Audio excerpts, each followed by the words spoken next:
In this video, I will explain how video games are made and how you can start to actually create them. I understand that making games may sound like a challenging task, however they are simpler to make than you think, as all of them follow the same pattern. By the end of the video, you will have a general understanding about the different tools that usually game developers use to make their life easier while developing that you can use too, and how is the exact process of making a game a reality. So basically you will end up knowing how to exactly create a game and the exact path that you have to follow, and even more the tools that you can use to make the most of your game development journey. Now let's start. 1. Ideating. Basically this is the first process that appears when we want to start creating games that you have to do, and mostly any other game developer or company has to do.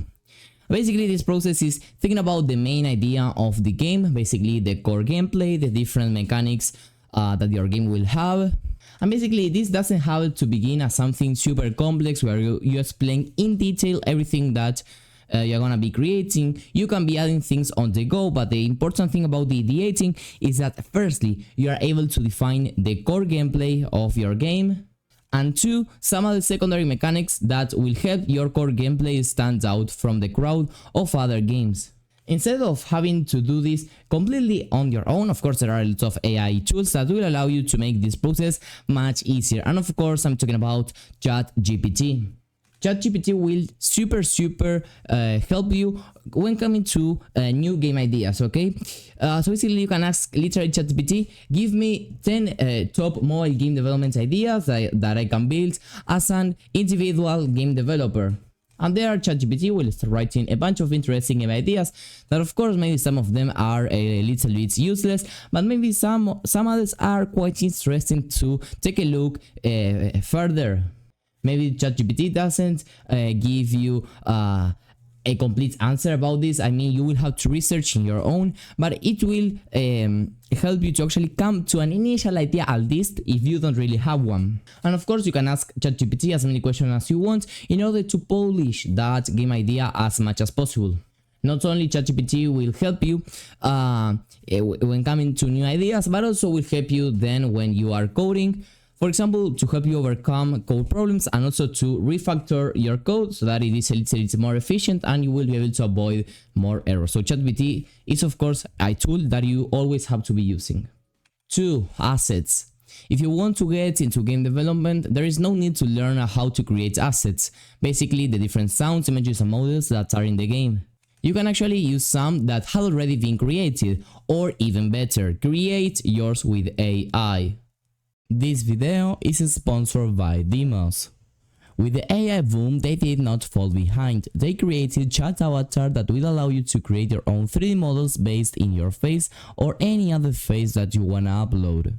This AI tool is able to seamlessly transform text or images into production-ready 3D avatars. Integrated with game development tools like Blender and Unity, users can obtain high-quality rendering effects and animation capabilities just by several clicks. Chat Avatar was even presented at GDC 2024.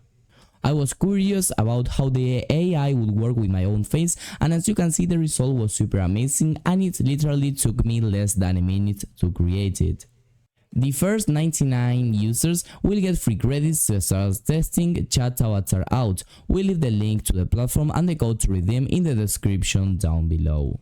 Basically the point here is that what you should really be focusing when you want to create a game is the core gameplay. You shouldn't be spending a lot of time, money or overall resources in creating your own assets, okay? First of all, because there are already a lot of assets that you can completely use for your own projects without even having to give credits about them, or you can even create yours with the AI tool that, for example, I showed you that specifically this is for 3D avatars, but there are a lot of other tools that you can use and find that will actually help you, at least help you a little bit with your first concept art, and then you can turn that concept art into an actual art piece.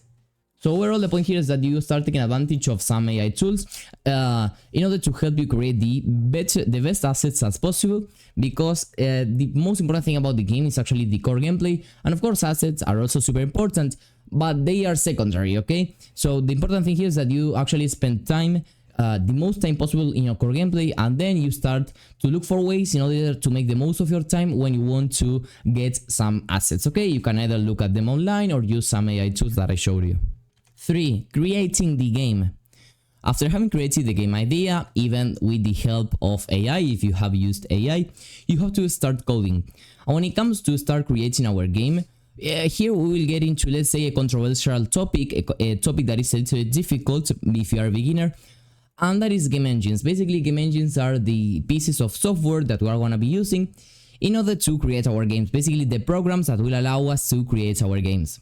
And maybe, I would say even probably, you have watched some video about the different game engines that there are available, and probably you have been put off due to the fact that, well, there are a lot of game engines, you don't know which one to start with. But well, they always tell you too much about game engines, but they don't tell you the most important thing, and that's the fact that when you're a beginner, the game engine that you're gonna be using, it's not something that you should worry about. But what you should be worrying about is that if you are able to create games and understand the logic behind it, in spite of the engine that you're using. Because when you're a complete beginner, you don't actually probably know what games you want to create, for example, to which platforms you want to build your games, and most advantages of game engines are the different tools that will provide you exactly for the type of game if you want to build. For example, there are engines such as Godot, okay, that maybe are better for simple 2D games, for simple casual games for mobile phone, and then there are other game engines that are more focused in 3D, such as Unreal. But maybe when you are a beginner, you don't really know if you either want to build 2D or 3D games. You just want to get into the swing of creating games. That's why you shouldn't be really worrying about the exact engine that you choose. Choose maybe whichever seems easier to understand, and then when you are finally able to understand how to create games, the logic behind it, then you can start worrying about the exact engine that you want to use.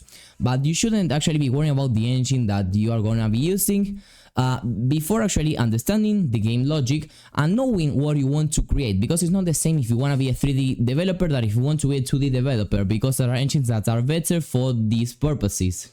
Also, something quite important about game engines, and I would say that in general programming, is that there are a lot of concepts that are shared between all of them. It doesn't matter if you are using game engine A, B or C, there are things that are gonna be probably just the exact same thing or quite similar in all of them.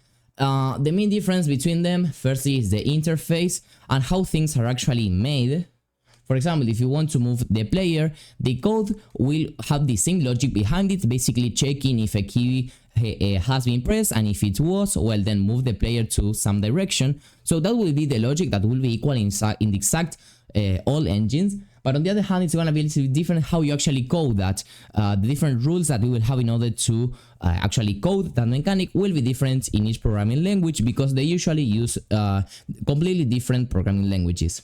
So overall, the most important thing here when it comes to creating your game is not really worrying about the game engine that you are going to be choosing. Just choose, I would tell you, the simplest that you can, the easiest one to learn, that probably would be Godot, because this will give you a quick and basic understanding about games, how games are created, the logic behind them.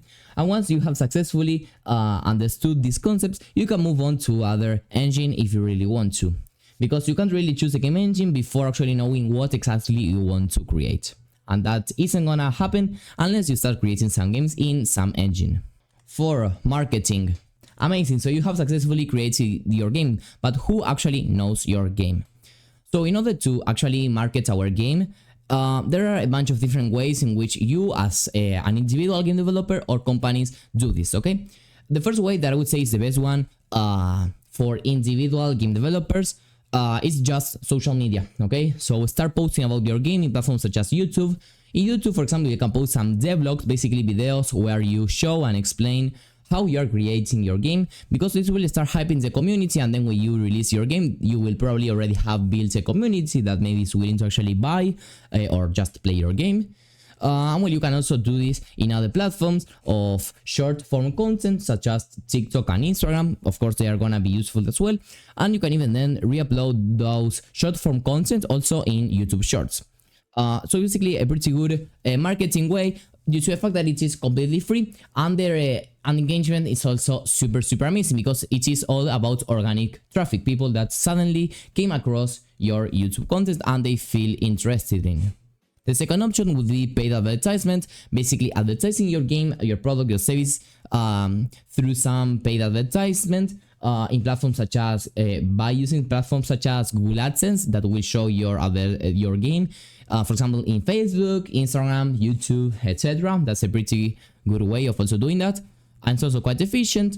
But well, of course, you will have to pay some money, and maybe you don't really have the budget, and just spending like $50, $100 is not really gonna have a huge impact on your game if it is successful or not. You actually have to have a pretty good budget for that.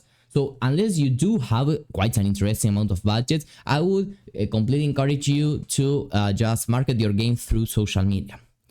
And the last option in order to market the game is just leave it to work on its own. Basically, if the game is already published on some kind of a store such as Play Store, Steam, etc., they already have an algorithm that will try to get traction towards your game.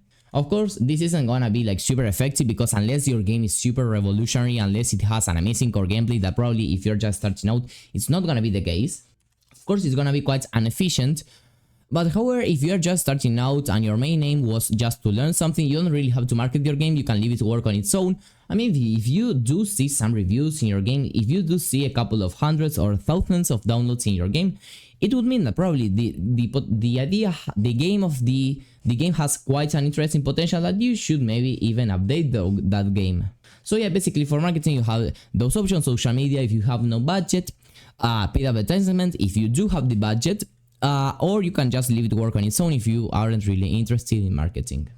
So this was all for this video about how games were actually made. We went through the process of ideating, things related to the assets, then to game engines, and finally to the marketing of the game. So now you do have a general understanding of how video games are made. Of course, game creation is quite difficult and it's quite a long topic. It's mostly impossible to just sum up everything in just a 12-13 minutes video. But well, I hope unless I could give you more information, okay, I hope that I was at least able to give you a little bit of information. So if that were the case, leave a like in the video, subscribe to the channel so that you can see in the future more similar content, okay? So see you in the next one, and bye bye.